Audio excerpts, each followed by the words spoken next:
43 chamadas perdidas. Foi a primeira coisa que vi quando acordei naquela manhã, o ecrã do telefone a piscar como um coração em pânico. Durante anos, o meu telemóvel passara todos os natais em silêncio. Sem uma única notificação. Sem sequer boas festas, de família. Mas naquela manhã, o silêncio tinha morrido. Na noite anterior, eu tinha publicado uma fotografia, a varanda coberta de neve, as árvores de pinho, e o brilho suave de uma lareira acesa por detrás do vidro. A legenda era simples. O melhor presente de Natal que podia desejar. Em poucas horas, o que o silêncio não fez em 13 anos, o algoritmo fez em minutos. A minha mãe, o meu pai, o meu irmão, todos apareceram. Mensagens, chamadas, áudios. Isabela, onde é que arranjaste esse dinheiro? Precisamos de conversar. A família tem de se reunir.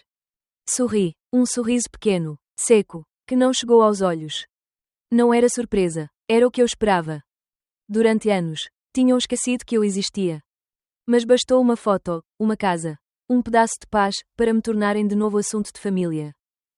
Abri o áudio da minha mãe.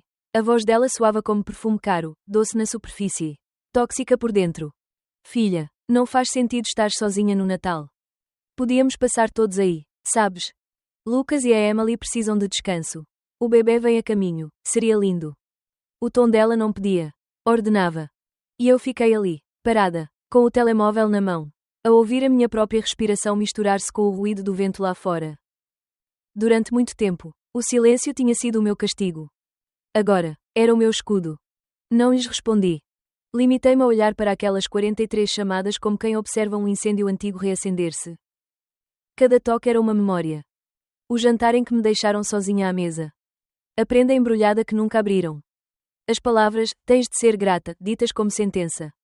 Mas dessa vez, algo era diferente. Não senti culpa. Nem medo. Apenas uma calma estranha, firme, quase perigosa. Porque o que eles não sabiam, o que nunca imaginaram, é que o meu silêncio não era desistência. Era contagem decrescente. Eu já tinha preparado tudo. Cada passo, cada resposta, cada limite que durante anos me proibiram de traçar. Enquanto eles acreditavam que o sangue os tornava donos. Eu aprendia, lentamente, a ser livre. Naquela manhã, fechei o telefone, servi café e sentei-me à janela. Lá fora, a neve caía devagar, cobrindo o mundo com uma paz que nenhum deles saberia suportar. E pensei: se o amor deles tem condições, então o meu silêncio será a minha resposta. O sol começou a nascer por detrás das montanhas, tingindo o céu de laranja. A chama da lareira tremia como o coração de quem finalmente entende que não precisa mais provar o próprio valor. Sorri de novo. Desta vez, de verdade. Não porque me tivessem lembrado, mas porque, pela primeira vez, lembrar-me deixou de doer. Peguei num caderno, abri na primeira página e escrevi apenas uma frase. Eles pensam que me encontraram. Não sabem que, afinal, fui eu que os deixei. E foi nesse instante, nesse café frio, entre cinzas e neve, que percebi. O que estava prestes a acontecer não seria uma reconciliação. Seria uma revelação. Porque quando uma família te esquece durante anos e só te procura quando cheiras a sucesso. Isso não é amor. É posse disfarçada de saudade. E eu estava prestes a mostrar-lhes a diferença. Durante anos, pensei que nascer naquela casa era uma bênção. As paredes eram brancas, os retratos perfeitos, os sorrisos medidos ao milímetro. Mas cedo percebi que o brilho daquela família era como o verniz caro nas unhas da minha mãe, bonito. Mas frágil, rachado por dentro. O meu pai, Richard, gostava de dizer que a reputação é o maior património de uma família. Era executivo de investimentos, o tipo de homem que transforma tudo em números, até os sentimentos. O amor, para ele, era uma moeda, dava-se apenas a quem rendesse. A minha mãe, Diane, foi apresentadora de televisão antes de se reinventar como filantropa. Carregava sempre um sorriso pronto para as câmaras. Mas atrás desse sorriso havia uma mulher cansada de fingir. Recordo-me de vê-la ensaiar expressões diante do espelho. Como se a empatia fosse um guião que ela nunca soube decorar. E depois havia o Lucas. O filho de ouro. O reflexo perfeito daquilo que os meus pais queriam que o mundo visse. Cada sucesso dele era um feriado nacional dentro de casa, taças, brindes, champanhe. Quando eu ganhava prémios, o máximo que recebia era uma chamada automática da florista, entrega para Isabela, com carinho. Da família Sale. Sem assinatura, sem voz, sem abraço. Lembro-me bem do dia em que percebi que era invisível. Tinha 10 anos. O Lucas jogava um torneio de futebol e toda a família foi vê-lo. Eu fiquei sozinha, com um muffin de supermercado e uma vela torta enfiada no meio. Soprei-a 2 vezes, porque na primeira não consegui fazer o desejo. Na segunda, desejei desaparecer de vez. Mais tarde, a avó Ruth ligou. A voz dela tremia de raiva. Esqueceram-se do aniversário da tua filha. Que tipo de gente são vocês?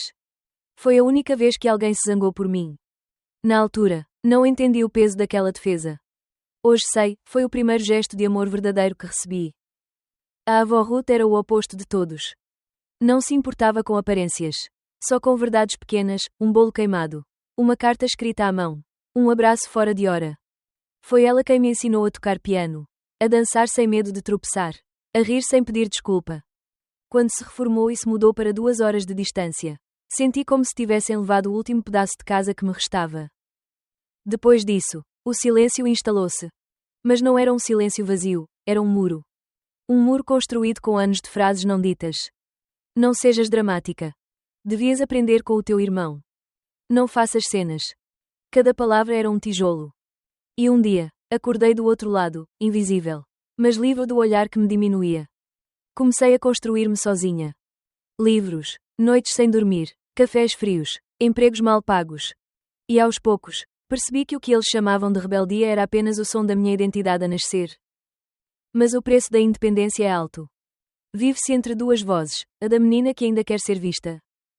E a da mulher que aprendeu a não precisar de plateia. Foram anos a lutar contra a culpa de não caber na moldura da família. Até que um dia deixei de tentar. A invisibilidade deixou de ser maldição. Tornou-se escudo. Porque há coisas que só se aprendem na sombra. A paz não se pede emprestada. A dignidade não se negocia. E o amor, quando é verdadeiro, nunca vem com recibo. Durante anos, trabalhei até ao limite, como quem tenta preencher um buraco que ninguém vê.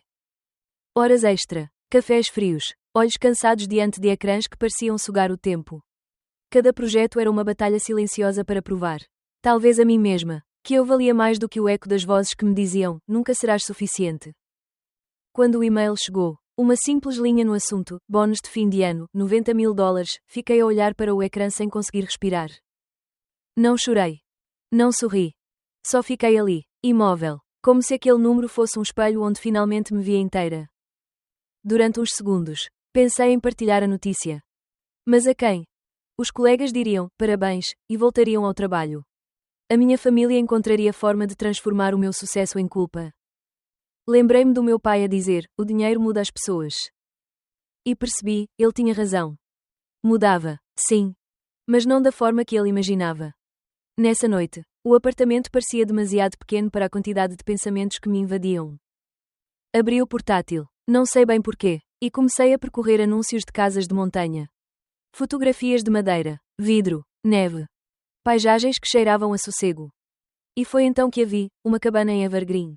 Debruçada sobre o vale, envolta em pinheiros e silêncio. Parecia uma pintura feita só para mim. A agente imobiliária chamava-se Michelle Bright. Falava depressa, com um entusiasmo ensaiado. Mostrou-me a cozinha, o teto alto, as janelas que deixavam entrar a luz como se o sol tivesse aprendido a amar aquele lugar. Eu ouvi pouco. Estava ocupada a imaginar o som do vento nas ripas, o cheiro da lenha, o eco de uma paz que nunca conhecera. Quando ela perguntou, quer fazer uma oferta? Respondi sem pensar. Não, quer comprá-la. Ela riu-se, achando que eu estava a brincar. Mas não estava. Tinha passado anos a pedir permissão para existir. Dessa vez, não ia pedir para começar de novo. Assinei os papéis ao meio-dia. Ao pôr do sol, a casa já era minha. As semanas seguintes foram um turbilhão. Móveis novos, caixas, tintas, cheiro a verniz e liberdade. Pintei as paredes com as próprias mãos. Como se cada pincelada fosse um exorcismo. Noites a fio, de música alta e janelas abertas. A ver a neve cair lá fora. Mas a primeira noite lá, foi diferente.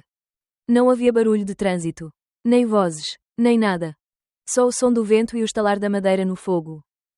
De repente, percebi algo assustador. A paz também faz barulho, quando nunca a tiveste. Sentei-me no chão, entre caixas, a olhar para o vazio. E pensei se era isto que a solidão pacífica significava. Não ter de provar nada a ninguém. Mas uma parte de mim ainda tremia. Como se aquele silêncio pudesse desabar a qualquer instante. Durante anos, o silêncio fora punição. Agora, Tornava-se um lar. Peguei no telefone. Tirei algumas fotos. A lareira acesa. A varanda coberta de neve. O reflexo do luar nas janelas. Escrevi uma legenda simples. O melhor presente de Natal que podia desejar. Publiquei. E o mundo calmo que eu estava a construir implodiu em 10 minutos.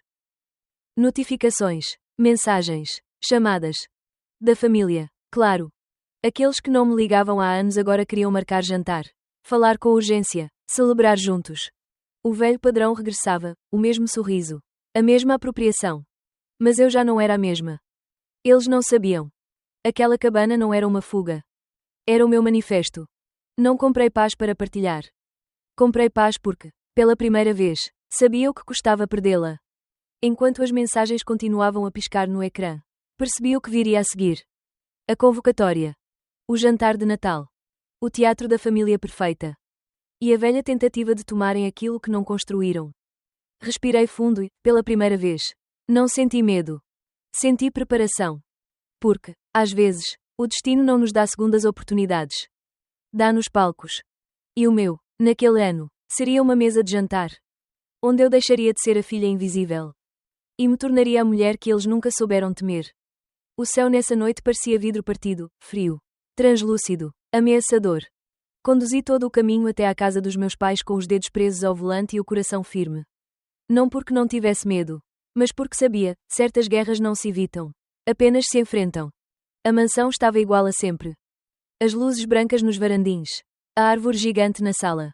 A fachada perfeita para um postal de Natal, a imagem da harmonia que nunca existiu. Parei o carro ao fundo da entrada. Deixei o motor desligar-se devagar e olhei para a porta. Atrás dela esperava a minha família, e o julgamento que eles chamavam amor. Quando toquei à campainha, o meu pai abriu antes do segundo toque. Pontual. Ainda bem. Precisamos de falar. Nenhum abraço. Nenhum sorriso. A voz dele era o eco do mesmo tom que usava com subordinados. Entrei. Na sala, a mãe estava sentada ao centro. Postura ensaiada. Maquilhagem perfeita. Lucas, o meu irmão, ao lado dela, com o mesmo ar de superioridade que sempre o acompanhou. Emily, a mulher dele, olhava para o chão, as mãos pousadas sobre a barriga redonda, como se a gravidez fosse o escudo que a mantinha imune a tudo. Sentei-me, e o ar pareceu ficar mais denso. O pai começou sem rodeios. Isabela, essa casa, a cabana, é demasiado grande para ti. Devias partilhá-la. O Lucas e a Emily precisam de um lugar calmo para o bebê. A mãe apoiou com um sorriso doce que cheirava a manipulação. Seria temporário, querida, só até encontrarem uma casa deles. Além disso, o Natal está aí, que melhor lugar para celebrarmos juntos. Por um momento, pensei que estava a ouvir mal. Mas não, os olhos deles não mentiam. Falavam de posse, não de amor. Respirei fundo, e senti algo dentro de mim, um fio antigo de submissão, a partir-se em silêncio. Olhei para o meu irmão. Então queres viver na minha casa? Ele sorriu, convencido. Não é assim tão complicado. Isa, a família ajuda-se. Aquela palavra, família, soou como uma ameaça. Durante anos, família significou calar, ceder, desaparecer. Mas dessa vez, não. Peguei na pasta que trazia comigo e coloquei-a sobre a mesa. 2 envelopes. Sabem o que é isto? Perguntei. O pai franziu o sobrolho. Não brinques, Isabela.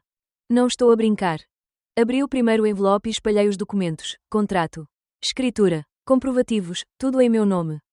Esta casa é minha. Paguei-a, pintei-a, vivi cada silêncio que ela guarda. E o segundo envelope é de um advogado. Qualquer tentativa de entrar sem consentimento será considerada invasão. O som do papel sobre a mesa pareceu um disparo. A mãe levantou-se de repente. As lágrimas estrategicamente colocadas. Como te atreves a falar-nos assim? Nós demos-te tudo. Sorri. Não, mãe, deram-me lições, algumas mais cruéis do que outras. Lucas bateu com a mão na mesa. És ingrata, a nossa família sempre te apoiou. Olhei-o com calma. Não confunda ausência com apoio. Lucas. Vocês só aparecem quando há algo para tirar. O pai aproximou-se, o rosto vermelho, a voz controlada por um fio. Se saíres agora, cortas laços conosco para sempre. Levantei-me. Esses laços já se romperam há muito tempo. Hoje só estou a reconhecê-lo em voz alta. O silêncio que se seguiu foi quase sagrado. Só o estalar da lareira preenchia o espaço, a madeira a queimar como as velhas ilusões. Peguei no casaco. A mãe murmurou, quase num sussurro. Fizemos o nosso melhor. Parecia ouvir a voz de outra mulher dentro de mim, aquela que passou anos a engolir lágrimas, a responder. Pois eu também. O meu melhor foi sobreviver-vos. Saí. A porta fechou-se atrás de mim com um clique seco, o som mais libertador que já ouvi. Lá fora, a neve caía devagar, colando-se ao meu cabelo, ao casaco, à pele quente. Cada floco parecia um voto de silêncio. É pela primeira vez. O silêncio não pesava. Era leve. Era meu. Enquanto caminhava até ao carro, o telemóvel vibrava outra vez, chamadas, mensagens, acusações. Não atendi. Não mais. Porque há noites em que a paz custa caro. Mas o preço é justo. E naquela noite, percebi que a minha liberdade tinha finalmente um nome, limite. A estrada até à montanha parecia interminável. A neve caía em espirais lentas, como se o céu quisesse abafar o barulho do mundo. Cada curva era uma lembrança, cada quilómetro, um pedaço da antiga eu a morrer no retrovisor. É ainda assim, quanto mais subia, mais leve me sentia. Quando estacionei em frente à cabana, o relógio marcava meia-noite. As luzes que eu própria pendurara piscavam suavemente, refletidas na neve. Abri a porta. O ar cheirava a madeira quente e canela. O fogo ainda ardia, fiel e silencioso, como se tivesse esperado por mim. Deixei o casaco cair no chão. Tirei os sapatos e caminhei descalça até à janela. Lá fora, o mundo dormia. Aqui dentro, eu acordava. Peguei no pequeno presente que tinha deixado sobre a mesa antes de sair. Um embrulho simples, fita vermelha, sem etiqueta.